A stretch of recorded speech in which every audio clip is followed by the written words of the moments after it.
Hey, what's going on, guys? Welcome back to the Jeremy Scott Fitness Podcast and Radio Show. Coming to you on this Sunday here, real quick, post MetCon with some of our advanced badass athletes. We just ran through a miserable session together. So if I start coughing, you guys know the drill because you've been with me on a Sunday before. But I want to get this out today because it's a podcast I've been wanting to do for a while. And it's I'm playing off Dave Bach's kind of 15 timeless truths about finance and money. And I might not agree with everything he says, so I'll interject my stuff in between. But I want to do this on fitness and finance because I do believe they parallel each other and they mirror each other in a lot of ways. And I think a lot of ways people become overweight is the same way people become in debt. And I believe, the same way people can get out of debt, the same people can get out of being overweight and be healthy and be happy. And they can take control of their finances and their health and their life. And I do believe they're tied to each other. And so for the record, I'm not a financial expert. I'm not a licensed financial advisor, but I'm a kid who grew up with nothing and never took an airplane ride other than for playing, collegiate sports on a personal trip until I was 30 years old. I was never out of the country until I was 30. I moved here over a decade ago, and my entire net worth for my entire life was $2,500. I paid rent the first day, and I was at about $2,000 from there. I survived on $20 a week at the grocery store. I would buy typically tuna, oatmeal, and fucking water. And if anybody who knew me during that time, I have about 100 people who can vouch for me, and that's how I lived. And that's how I survived. Even when I was fortunate enough to buy my first condo, which I got when the economy completely melted, I got lucky on it. I could buy it. The first time I had my homie Andy come over and my wife was there, I had 2 bar stools I got from Target and a bed and a TV on the floor. I had no cable, and I didn't even have the internet for that matter. And that's how I lived and survived when I first got here. Now I speak to you today and I have more money than I ever thought I'd have in my entire fucking life. It doesn't change who I am. It hasn't made me any happier. But I'll say this. I'm more financially comfortable. I'm more stable. And I have a sense of relief and freedom when I go to sleep at night. I don't worry about a lot of things that other people do. And the reason I share that to you guys is not to brag, but over the past decade, I've had the opportunity here to work with people who can barely afford what we do as a service. And they stretch themselves to be able to come here and work out and train with us because they value health and fitness and they value what we do.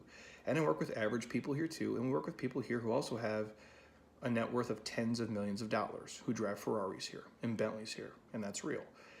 And they're not that much different between the two. The ones who do it right, yes, they for surely are. But I also see people here, the ones who can barely afford it or even go a level. There's people who can't afford what we do. They can't afford to come here. It does cost too much. Those people are on the same stress level as the people here who sometimes make millions of dollars.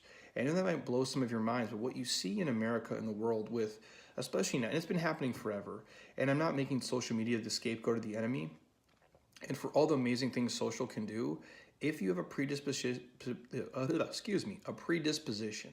for comparison and to try to keep up with the Joneses and do certain things, the internet and Instagram and Facebook and TV can fuck you up because now you can see what everybody's house looks like. You can see what kind of car they drive. You can see what kind of trips they take.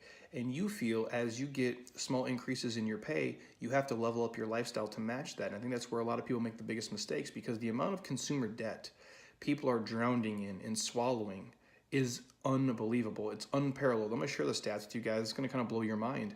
And if you find yourself right now drowning in debt, in consumer debt, in credit cards, or in auto loans, or student loans, or your mortgage, I want to urge you guys to maybe kind of rethink what you're doing because I see people here who feel like they're broke and they make hundreds of thousands of dollars a year.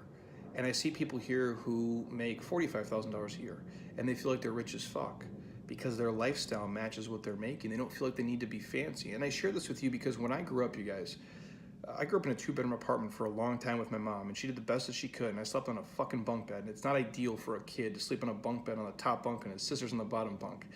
And living with 2 women is also a unique experience as well. But they did the best we could. It's all we knew. My parents never drove new cars. My dad never did anything to his house until I was well beyond college and had his house finally paid off, and then he could do some updates. But they did the best that they could. And one memory I've shared before here, and I share with you guys, is that when I was 10 years old, I wanted a Huffy 10-speed bike. It was like black and green. It was super dope. And a bike to me as a kid was like, it was everything. It's how you got places. You could go visit your homies on your bike. You could give people a buck on your bike from school. You went to baseball practice on your bike, basketball, everything you did. Your bike was it. And so I really wanted this bike, and the bike was $100. I remember we went to this place called Shopko. And if you guys are from the Midwest, You probably know what Shopko is. Shopko's like Kmart. I don't even know if they exist anymore, but Shopko was the shit, at least when I was a kid. And you go to get to Shopko, and like it was like in May, and my birthday's in August, and this $100 bike, I'm like, yeah, that's the one I want. And my parents went and they put it on layaway.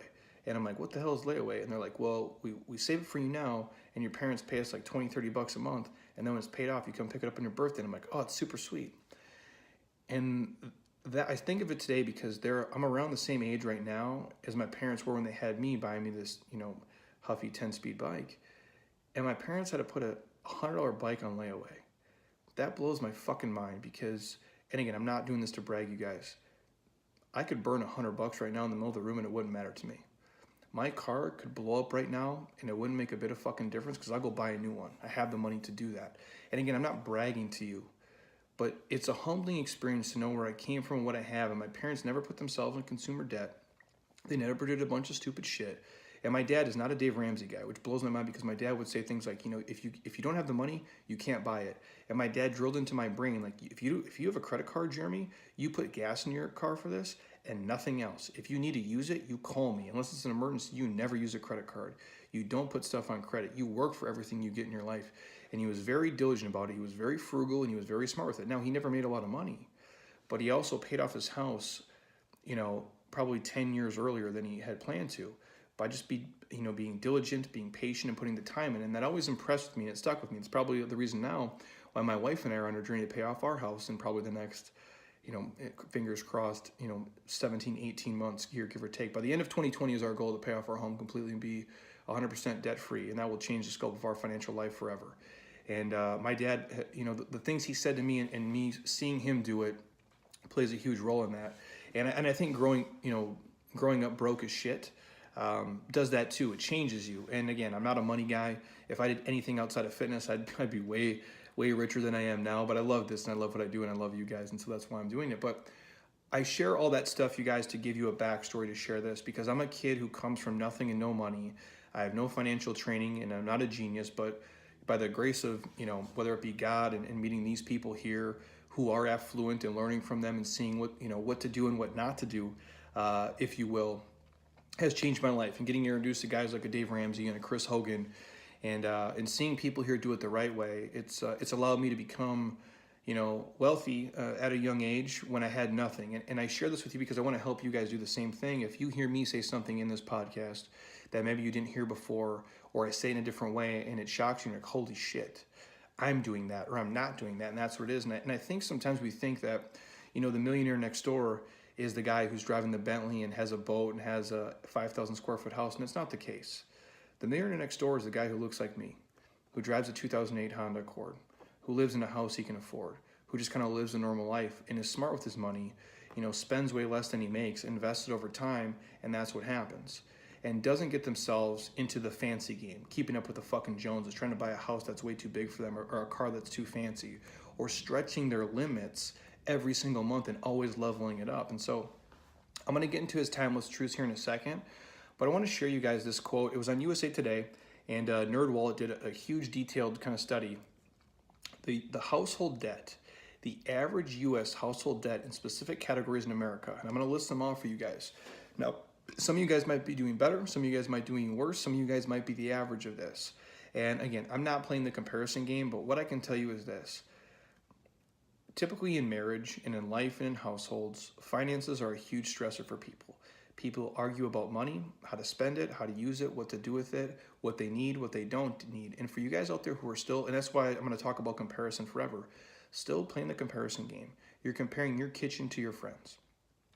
You're comparing your car to their car, your boat to their boat, your house to their house, your clothes to their clothes. It's a game you're always going to fucking lose. Even if they have all the stuff and the shit and they make less money than you, we don't know how happy people are. And I think sometimes we think the stuff is going to do it. Now, again, I'm not against things. If you have money to buy a Mercedes, then fucking buy it and drive it and floss it. That's super cool and awesome. But if you're stretching to do it and the payment is choking you and causing you stress, making you stay up at night, having you argue with your husband or wife about stuff, the car isn't fucking worth it. I promise you that. If you're living in a 3,000 square foot home and you could live in a 2,200 square foot home that's $150,000 less, and that would allow you to sleep better at night or have more free time or do more fun shit, then do that, please, because the only thing that matters is your happiness. There is nothing else, you guys.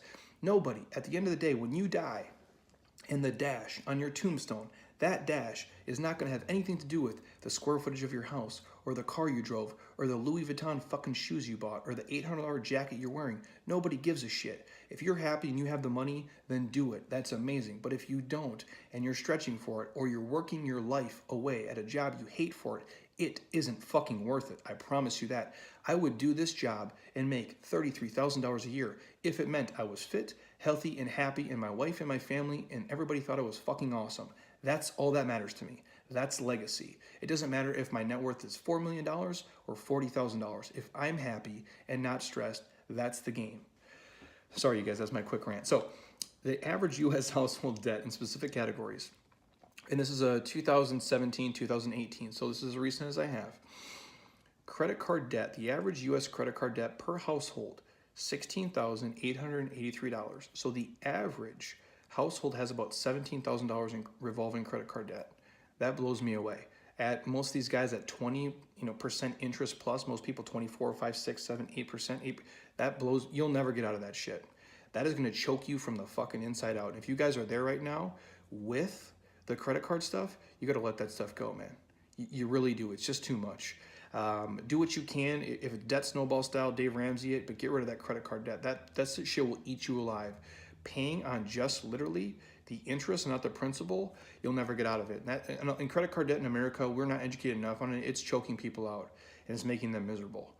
The next thing, auto loans. The average household on auto loans, $29,539. And I think I read the other day, like the average car payment for a vehicle is like $600 right now or something. Is that right? I think it was high fives or $600 is the average car payment people have. It's just too much, man. In my opinion is this, if you're not a millionaire, if you don't have a net worth of $1 million, and I'm taking this from the Ramsey school, you don't need to buy a new vehicle. If you are not a millionaire and have a net worth of $1 million, I don't think you should buy a new vehicle off the lot. I think it's a stupid decision. And again, that's just my 2 cents. If you think I'm an asshole for saying that, that's fine. And I'll tell you this right now. It doesn't matter how much money I acquire, you guys, I'm never gonna buy a new car. And I'm not telling you not to. If you have a net worth of plus $1 million, then buy a new one. You like the new car smell, you wanna drive it off the lot, that's fine. Me personally, because I grew up frugal and I'd rather give with my money and rather do more adoptive families and help more people out who don't have what I have, I'll buy a car that's 2, 3, 4 years old. I'll let the first guy take the hit. I'll let him do a fancy lease, drive it for 2 years. I'll save the $12,000 and I'll buy it used with, 22,000 miles on it. I'm okay with that. But if you're a person who is in debt for a car lease, a car payment because you needed to be fucking fancy, and you owe money on a vehicle that you have your net worth invested in things with motors and wheels on them that are depreciating assets, I think that's a stupid decision for you guys to build wealth, and it's putting too much stress on you in your life. So if you have a car loan or a lease that is a shit ton of money, you invested money in a depreciating asset, something that is losing money every single day, every single time you drive it. Now, if you feel good about it, then please do it. But I think the average household to have $30,000 in auto loans is ridiculously stupid. The next one, student loan debt. The average U.S. household has $50,000 in student loan debt. $50,626 is the exact number. Now, I have my own take on school, you guys. I think education is important. I think the best investment you can make is in yourself. But I'm not necessarily saying I think college is for everybody. In fact, I know it's not for everybody. If you have a goal and you're driven and you want to work in the machine, you have to do it. If you want to be a dentist or a lawyer or a CPA or something, for sure, there's a track you have to follow. If you're going to be an entrepreneur, I don't think school is probably the best way for you to spend your money if you do it a stupid way. I don't think having a kid go to a 4-year school and getting $50,000 to $100,000 of debt for a fucking bachelor's degree in English is a smart decision when he's going to get out of school, work at Enterprise, no offense, and make $38,000 a year. He's never going to pay off that $50,000.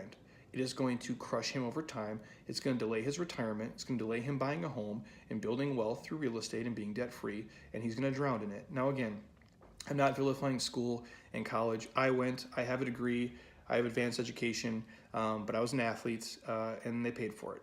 And obviously you pay a price for that. I practiced and it worked out for me, and I have enough God-given athletic ability that I didn't have to be in debt for that.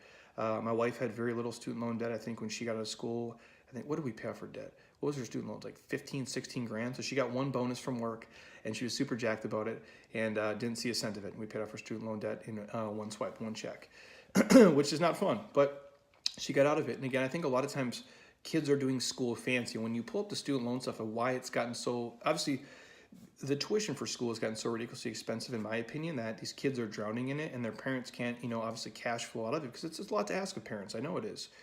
But if your kid can stay in state, and this is just my 2 cents on education, can stay in state, go to community college for 2 years. I know it's not the same experience and the same lifestyle, but do that, and then go to whatever school they want to go to for the last 2 years, live at home for a little bit.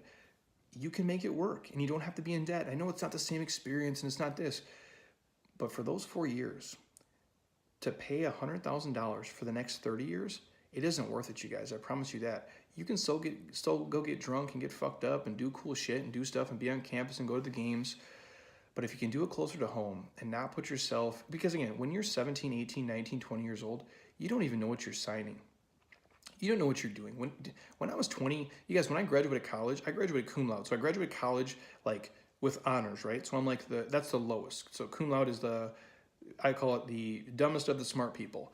I didn't know what an IRA was. I didn't know what a 401k was. I didn't know what health insurance was. I didn't know, if I would have been in $50,000 of debt, I wouldn't even know what the fuck that meant at 21 years old. I didn't have the education. I didn't have the background. I'm not the person I was today. And so if I had to sign on for 20, 30, 40, 50, 70, $80,000 of student loan debt, and I'm just like, holy shit, this is like me paying on a house for 20 years. It would have hindered my life and my happiness, and I would have been pissed off for it. So for you guys out there, I don't have a perfect solution other than the one I walked you through. But if you guys are drowning in student loan debt, I feel for you, because they're not going to forgive it. And that's something that's going to stay with you guys forever. It's not bankruptable. And that's kind of the crazy part. And the last one I'm going to share with you is mortgages. The average mortgage debt in America is $182,421, depending on where you live. Obviously, if you live in like California or New York or like a Scottsdale for that matter, it's probably significantly higher. If you live in nowhere, Nebraska or South Dakota or Indiana, it's probably going to be a little bit less. But the average mortgage debt right now currently is $182,421, and for a lot of people, that's going to take them the better part of 30 years to pay off. And when you look at the sheet over time of what they pay in interest, a lot of these people are paying double for their home. So they're buying their dream home. They just didn't know they were buying it. And that's kind of the sad and the crazy part. And I don't want you guys, if you're in any of these categories, it's not the end of the world. If you feel comfortable with the payments and you can make them, that's fine. But the crazy thing is it's only getting worse as time goes on. Now we have an opportunity now with the internet and things to make more money than we've ever lived, but people are stupid with their money. Because they're spending more than they're making on average. And with inflation and the cost of things, people just aren't as diligent because they think they have to be fancy. Everybody has to have a newer car. Everybody has to have every streaming service. Everybody has to have a $1,500 phone, even though they don't use it for work. And I can go down the list. But a lot of this is because the cost of living in the U.S. rose about 30% over the last 13 years, yet household incomes only grew 28%. So if the cost of living grew 30%, but yet the income only grew 28%, we're already at a deficit. And more Americans are using credit cards to cover the basics like food and clothing over time. And if you look at medical expenses too, which is another category, they have grown 57% since 2003, while food and housing costs have climbed 36 and 32% respectively. So those surging basic expenses could widen the inequality gap in America, as a quarter of Americans still make about $10-ish per hour. Now, it's a small amount of people, and they're raising the minimum wage, but again, it's still not enough for a lot of people. And that's just my 2 cents. That's why I wanted to share that with you guys, and this is from NerdWallet and obviously USA Today, and those are the stats and the numbers. And so people are drowning in debt, just like people are drowning in being overweight. And how do we get out of it? I'm going to share with you guys kind of Dave Bach, kind of 15 timeless truths and tips, and hopefully it helps you. And again, if you guys hate finance and money, you're going to hate this podcast, but I would say this to you, even if you're not into finance, and again, I'm into it now. I didn't go to business school. I didn't go to finance school. I don't have an accounting degree or any background other than, talking to my advisor and my CPA for the past 10 years, like, every fucking 2 weeks, like trying to deal with the stuff that we do in the businesses we run, and be able to, be part of the Ramsey Circle and Hogan and meet these people here who are very successful with money and what they've done. I've learned a lot. And what I found out is this: even though I'm not a money guy and I give away a lot of shit here that I probably should charge for. I do it because I work for money. And that's what we do here. I work to help people, and I think if you help enough people, you'll make enough money. But I do work hard for the money that I have. And for me not to be educated on what I do with that money once I have it, it seems to me pretty fucking stupid, because the thing I value most on this earth is my health and my time. And they're one and two. Without my health, my time doesn't matter. Without my time, my health doesn't matter. And they're one and the same. So those are 1 and 1A, depending on how you look at it and swipe it. But if I'm going to spend 100 hours a week here working my face off, helping people, and then yet get my money and spend it on a bunch of stupid shit that's not going to allow me to live a life and give back to people and help them, I think that's pretty stupid. So without educating yourself on finance and money and retirement and interest and the things that really matter, you guys are doing yourself a huge disservice. And by not doing it, you're actually shitting on your time. And I don't want you guys to do that. I want you guys to go to your job. And if you don't like it, that sucks. But if you're doing it for money, at least, if you're working at a job you hate and you're doing it for money, at least be smart about the money you're taking from the thing you hate, because you're spending your most precious commodity, your time, doing it. So, and again, I'm going to share with you his 15 timeless truths. I'm not saying I agree with all these, but they're a pretty solid list for you guys to follow if you have no idea where to get started and what to do. And I can share with you guys a ton of resources, books, podcasts, and things I've been into that have changed the scope of my life and my financial future, and what I've been able to do the last 10 years and what I'm going to be able to do, God willing, I live the next 40, 50 years. And the number one thing I would say before I get into his list, when you guys are making financial decisions, live your life, have fun, take your trips, do fun shit with friends, but make sure it's worth it, save for it. Don't spend money you don't have up front. Earn the money, be smart about it, and then do those things. But do things today when, no matter how old you guys are, if you're 24, 34, 44, I predicated almost every financial decision for the last 10 years when I was 23, 24, 25 years old, and I said, hey, I want Jeremy at 55 to be really fucking happy with Jeremy at 25. I want 27-year-old Jeremy to do something awesome for 57-year-old Jeremy. Because if I'm bald, I will be bald at that point. That sucks. When I'm older and I'm bald and maybe I'm tired and I just, I don't want to do it anymore. I want to do something different, or my interests have changed, or whatever it may be. I want to have the opportunity and the choice to do it. So when I was young and I was crushing it and I was doing everything, and now I'm 67 years old and I've said, fuck it, I'm through. I want to have money, and I want to have freedom, and I want to have choices. And that only happens if me at 27, if me at 29, if me at 34 does those things for the person 10, 20, 30 years from now. And I want you guys to operate from that. And I think if you do that, you'll be successful. So his 15 timeless truths. Number one, excuse me, always spend less than you make. Your life will be much easier and less stressful. I've lived by this my whole life, you guys. My income obviously has increased from the time I was 25 to 35. And do I live fancier now? For surely I do. I don't shop at the same grocery stores anymore, and I'm not super diligent. I don't go cheap on food anymore because I don't have to. But I don't drive a different vehicle. I drive the same car. I live in the same house. We live the same lifestyle. We still budget and do normal stuff, and we'll take fancier trips for sure because we've earned it and we can. But we always, always, always spend way less money than we make. And I think that's a recipe for success in anything. If you're talking macros and fat loss, if you're trying to be lean, healthy, and happy, you always spend less than you make in terms of macros when you're budgeting your food. You're always burning more calories than you're putting in. That, you guys, is an easy parallel. Number two, pay yourself first. At least an hour a day of your income. If you're going to work 90,000 hours over time in your lifetime, you should at least keep an hour a day of your income. It's a pretty good rule to live by too. If you're an entrepreneur, how we do it here in this business, I pay myself last actually. So obviously we pay all our vendors, we pay all the services and people we work with, and then obviously Monica and Jacob and Matt and Travis and the other Jacob obviously get paid, and then Jeremy gets paid last. But again, even in my business, we spend way less than we make here in this business, and that's been my recipe for success for a decade. And I continue on doing that because I don't like to live on a thin margin. I like to be able to sleep at night. And for me, could I drive a Range Rover today? Sure, I go buy one in cash right now. That would put a stress on me that I don't want to sleep with. I want to be able to do podcasts. I want to be able to do fun stuff. I want to be able to give away, fucking $10,000 worth of t-shirts a year. I don't want to have to penny pinch and charge people for a nickel and dime them for every little thing so I can feel good about myself when I drive a certain kind of car down the street. If me driving this, I drive a 2008 Honda Accord, you guys. It's got 130,000 miles on it. Hopefully it goes to 200. That will have changed the scope of my entire life and my business forever. It already has. And every day I drive it, I remind myself it's going to do it even more. And again, I have every right to go buy something fancier and drive it. And maybe I will when this car dies on the side of the road, and that'll happen someday.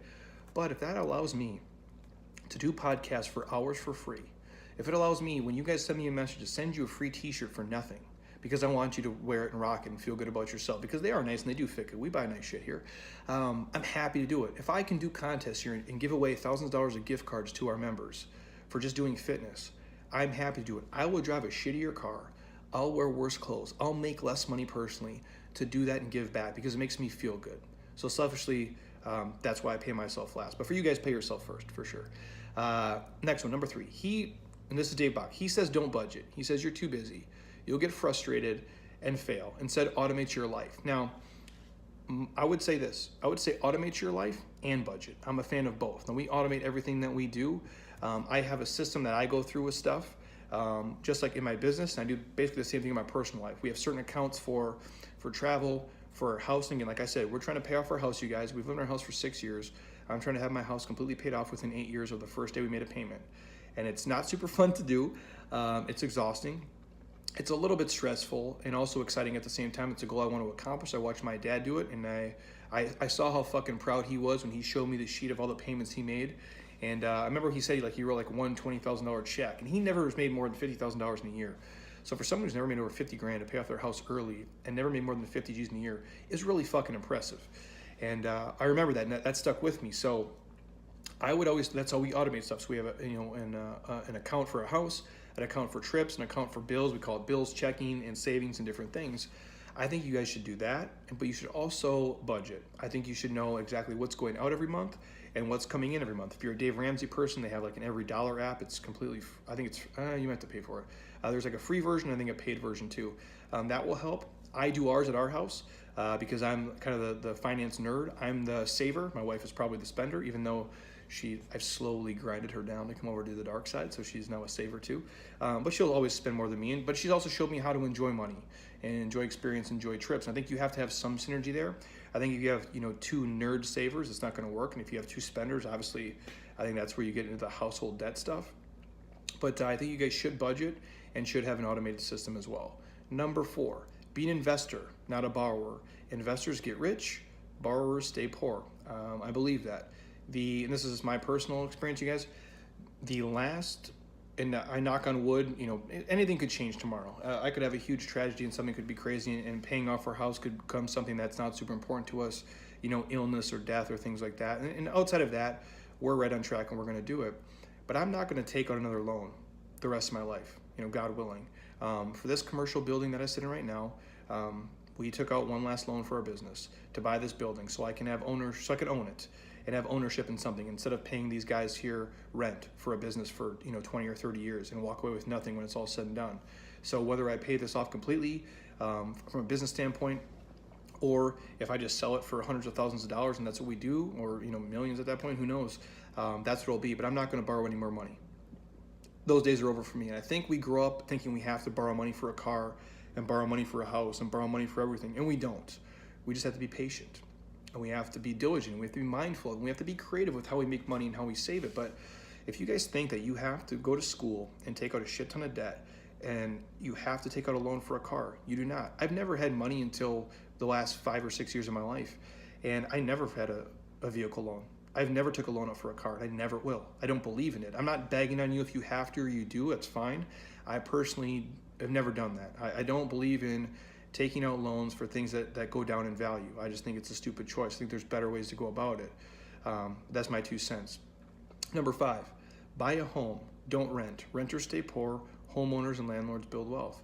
Obviously, you look at the stats, obviously, home ownership is coveted and it's ideal for a lot of people, and it's one of the fastest ways to build wealth because typically, other than the melt of 2008, which I lived through, home values typically do increase, and it's a fast way for you guys to build equity and have money. Now, with that said, if you live in a place where you can rent for cheaper and save money and then buy something, then please do that. If your rent is $500 and you like your living situation, but a home would cost you $1,000, then just rent and save money and have a bigger down payment or pay cash for it if you can wait long enough. But overall, I think that rule does hold true. A lot of people around here are renting, super fancy condos for $2,500 a month, where if they just would have been smart about their money, they could buy a home and have a down payment, and their mortgage payment probably be $1,400.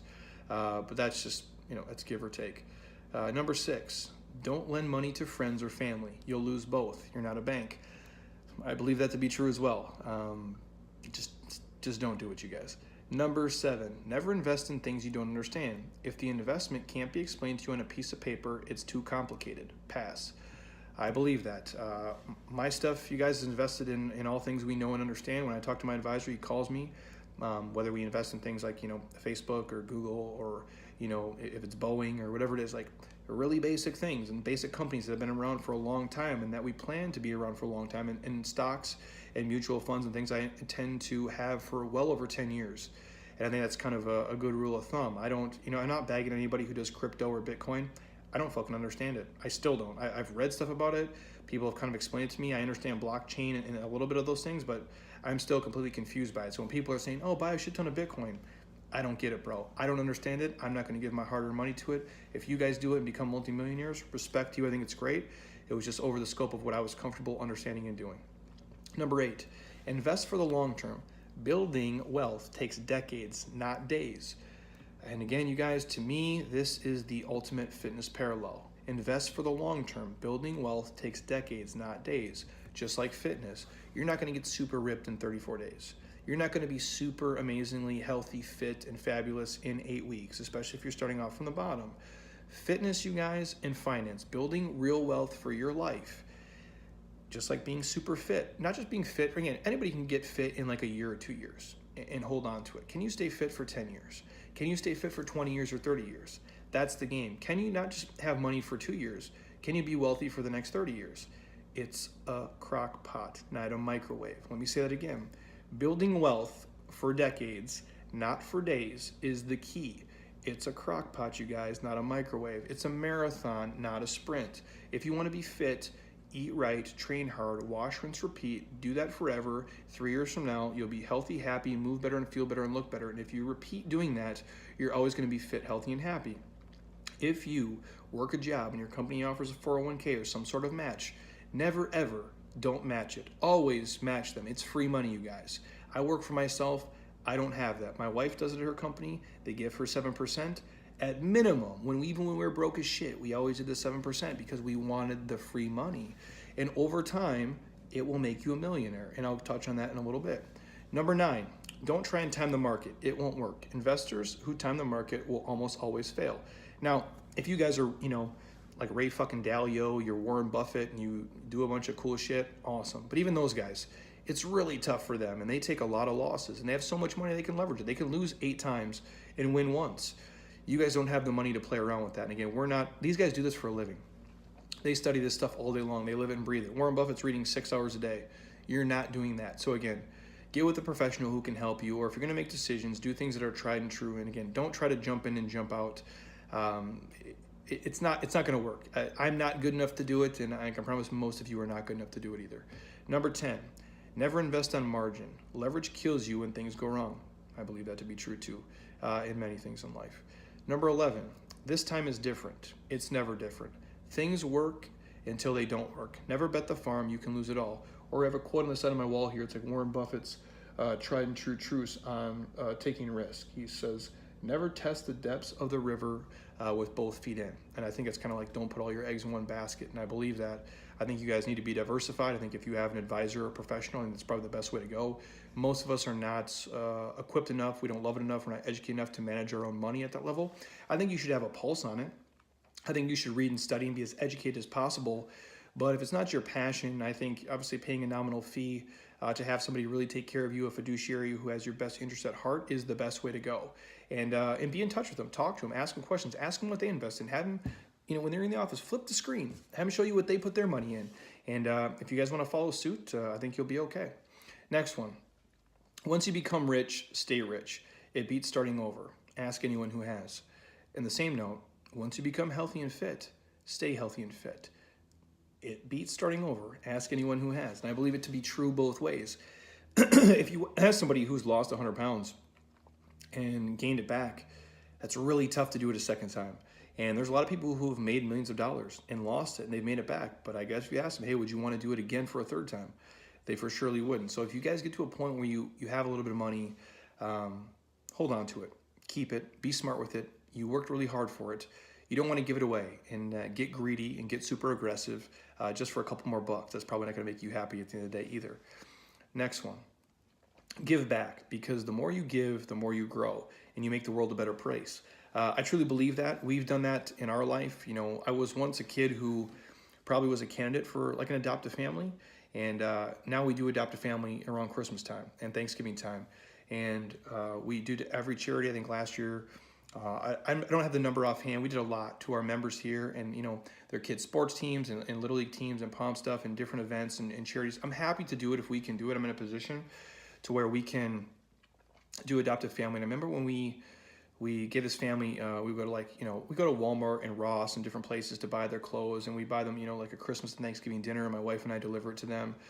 And it's humbling even for me, and it brings me back to reality real quick when I can have like a little asshole moment because I think I want stuff for certain things, or we complain at our house because our grass isn't green enough, or we have to redo our pool, or whatever the fuck it is, that our luxury bullshit problems that, my wife and I might say to each other.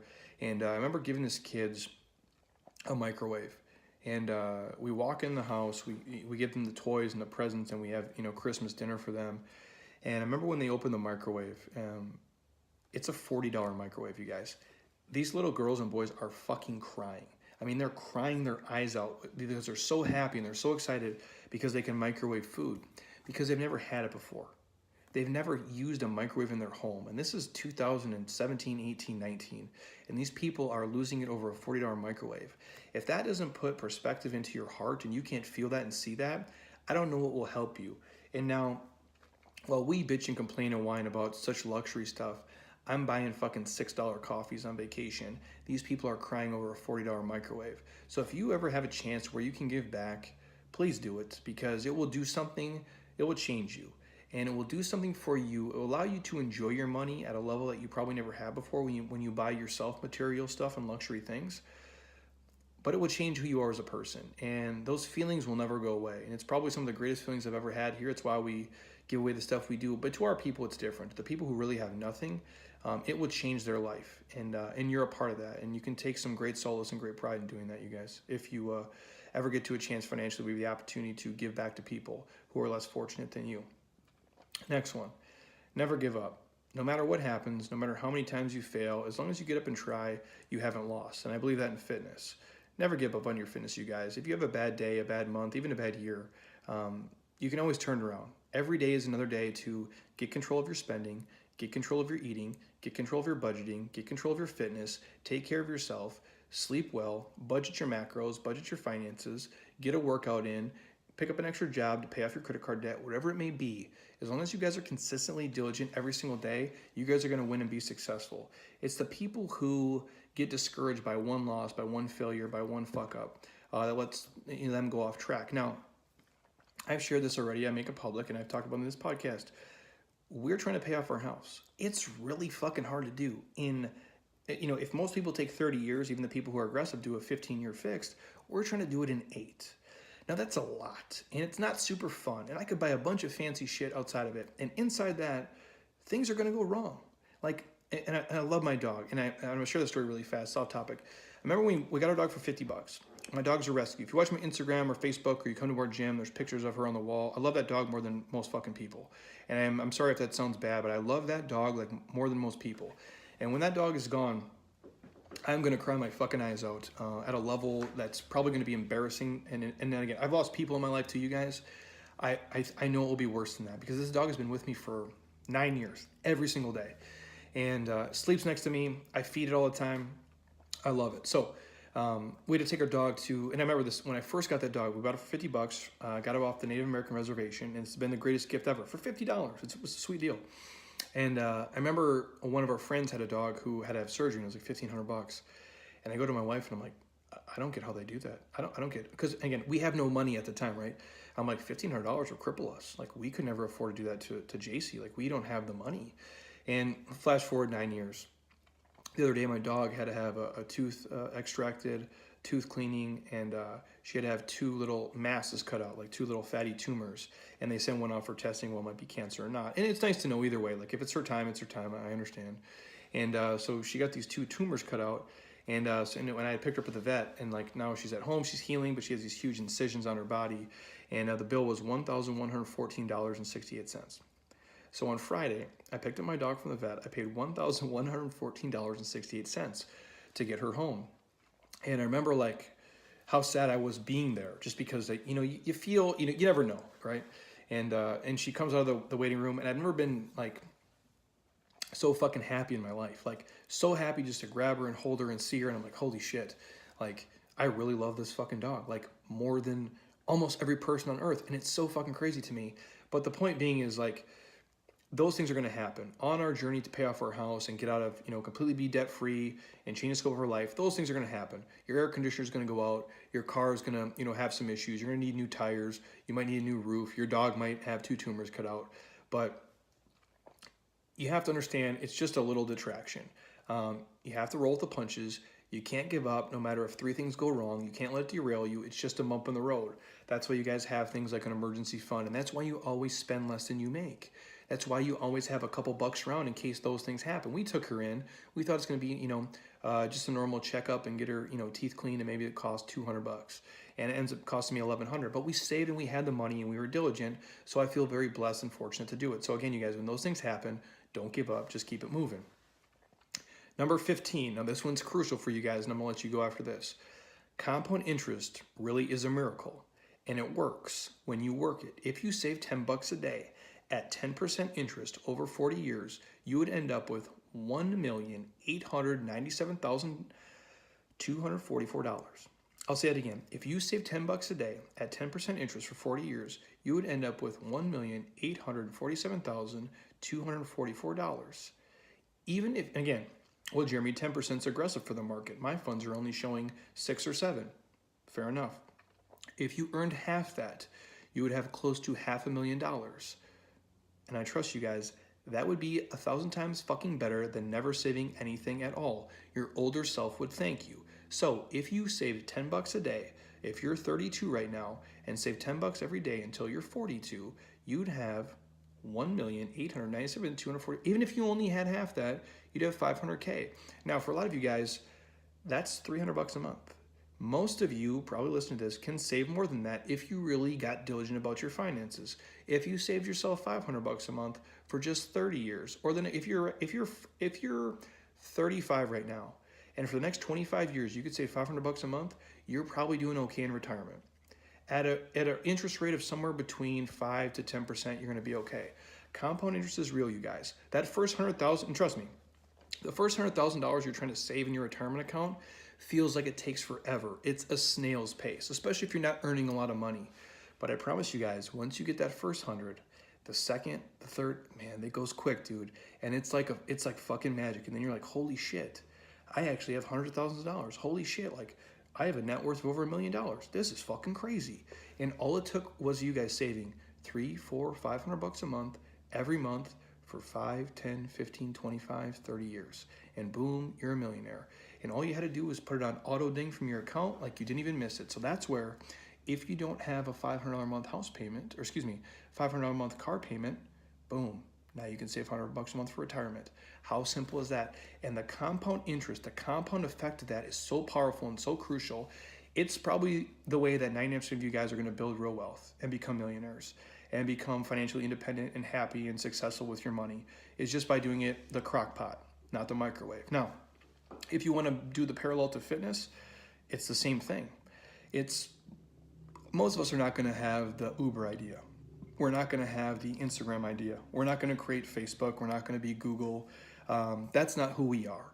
We're the people who are going to work a job or work for ourselves or do something and make a good amount of money, but be diligent about it and let compound interest make us rich.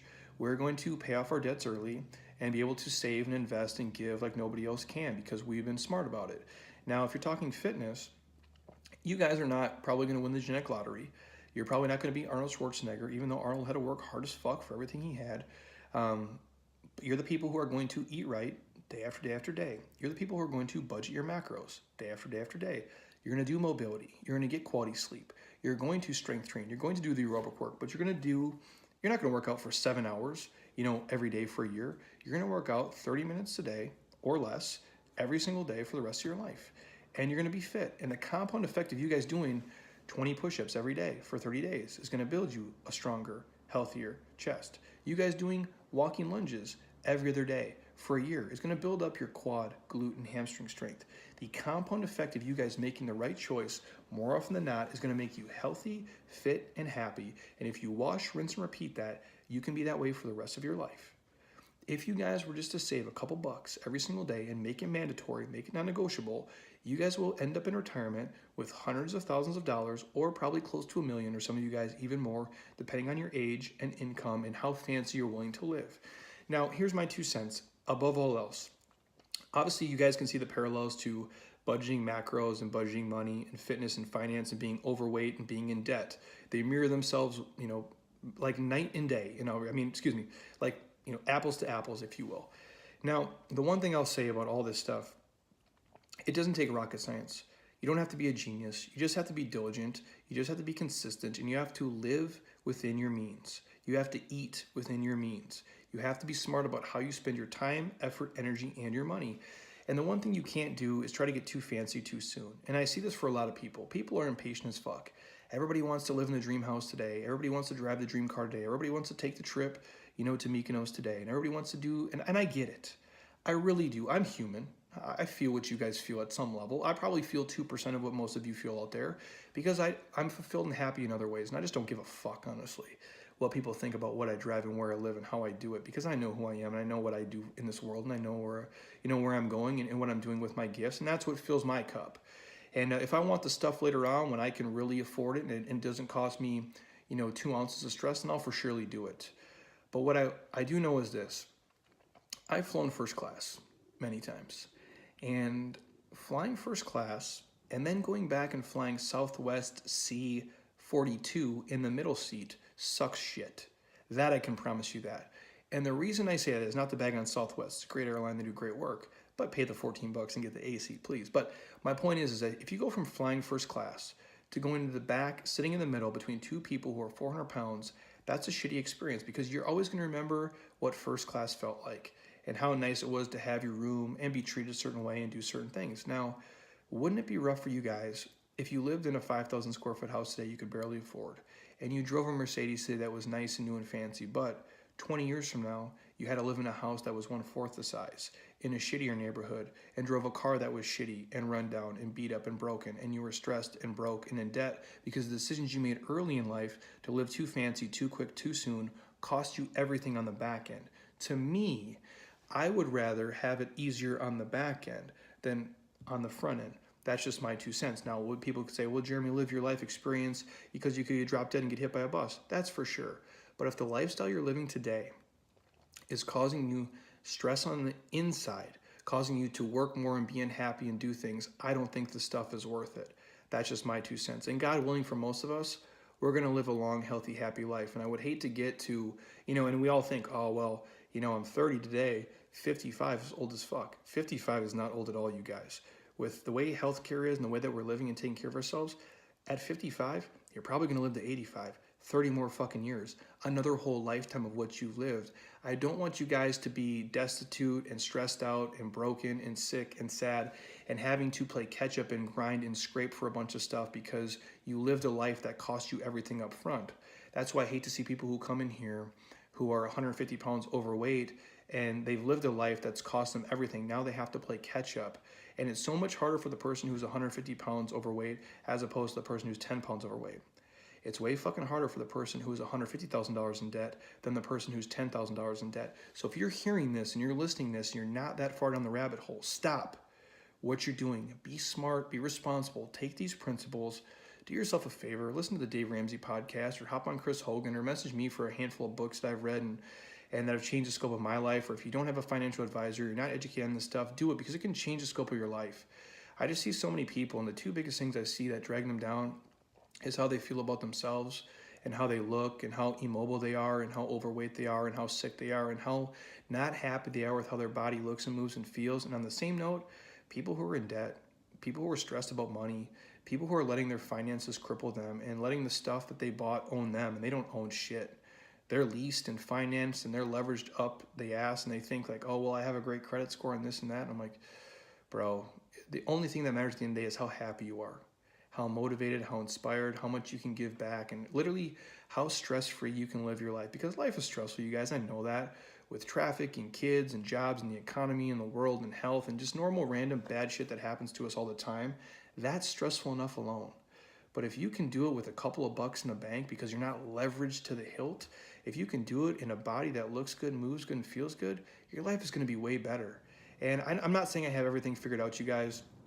I could make 4 dumb decisions and lose everything tomorrow, or have a huge financial catastrophe, like, we could get cancer or something crazy could happen and it could wipe me out. But at least I did things the right way. And again, I predicate stuff off this. And I don't have children, but I do have a wife. And I would never want to leave her in a position where she feels like she's financially strapped and fucked and she can't breathe because I did 19 stupid decisions and didn't, keep her in the loop. I want to make sure I have enough money in the bank. I want to make sure my debts are paid off. I want to make sure I have enough life insurance to cover what she needs to be covered so she could live a life far beyond me. Now, I know that might be morbid and sad to think, but I think it's the responsible way to go. I don't want to leave a mess for other people to clean up my shit. And I think a lot of people aren't living their life that way. And again, it's up to you. I'm not telling you how to live your life, but from a responsible standpoint, I want to put her in the best position to live a life if I happen to not be here at some point. And 2, I want to do it for my future self. And at the end of the day, it's not just the future self. It's for me today. I know that I don't want to stay up at night or worry about if 3 people here move away and aren't members anymore, I'm not going to have a panic attack. I'm not going to worry if, and that happens. It's business. You get people, you lose people. Like, things come and go. Like, some programs do better than others. Like, some sponsorship deals I get do better. Some promotions do better than the other ones. Like, sometimes your toilet breaks. Sometimes your air conditioner goes out. That shit happens. I don't want to have a panic attack when that goes on because that's going to rob me from doing a podcast, doing a video, helping people. If I'm so worried about, oh my God, the AC went out. Now when Sally comes in here and tells me about her real problems, I'm not fucking listening to Sally. I'm worrying about how can I extract money and pay for my AC.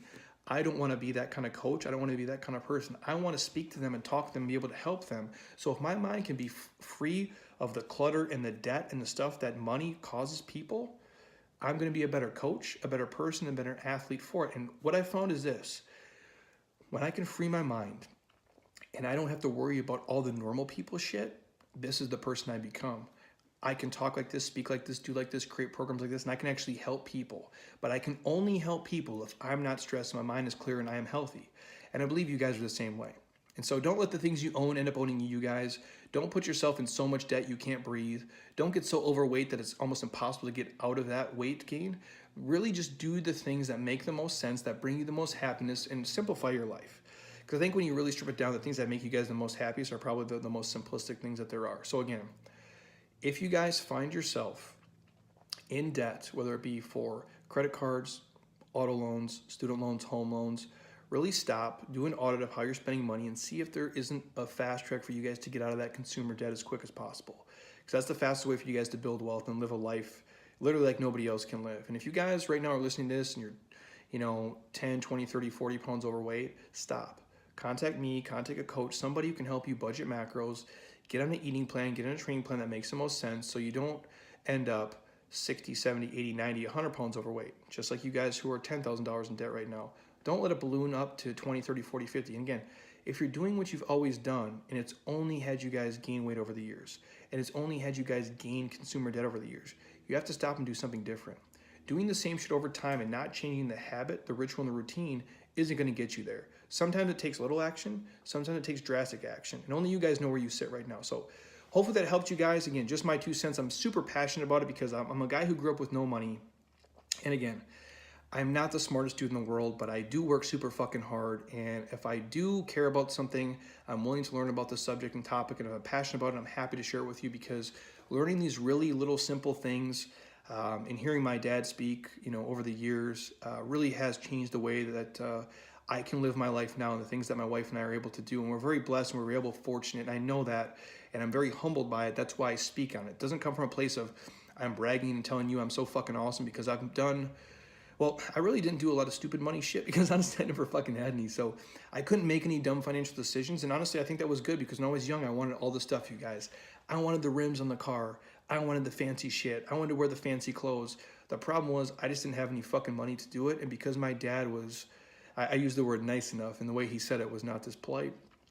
But my dad telling me, hey man, if you don't have the money, Jeremy, you don't need it. You save money for the shit that you need, then you go buy it. And you do not put stuff on credit cards by any means. These people, they'll bleed you dry, and you'll never pay off that interest. And my dad told me that at a very young age, and he probably told me 700 times, and it stuck with me. And it's one of the greatest gifts or piece of advice he ever really gave me, and I never really realized it until probably the last couple of years.